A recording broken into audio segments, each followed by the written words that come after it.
Hi, welcome to Unit 2. So this unit is called Introduction to Front-End, but honestly it's more like an introduction to everything.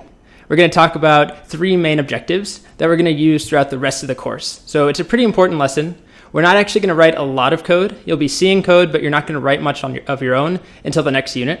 But what we'll start with is just setting up our own developer environment so that we can write code in the next unit. So we need to install Google Chrome if you don't have that yet, and then also Sublime Text so that we have somewhere to write code. And then the next thing, which is a really important objective, is to discuss the difference between front-end and back-end. So when someone says they're a front-end developer or back-end developer, or when I say that this is a full-stack developer course, what does that mean?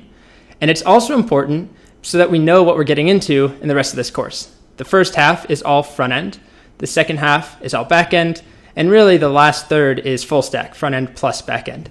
So that's important to understand what we're doing so that we have a little framework to reference as we progress.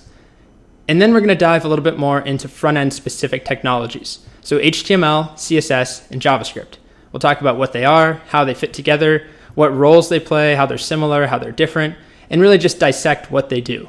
So that when we start HTML in the next unit, you'll have a little bit better of an idea of how it fits in with all the other pieces.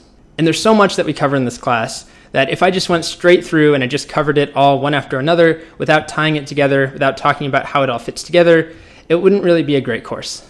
You'd be able to follow me, be able to do what I can do, but you wouldn't be able to actually write your own code, be a developer, understand how all these pieces fit together.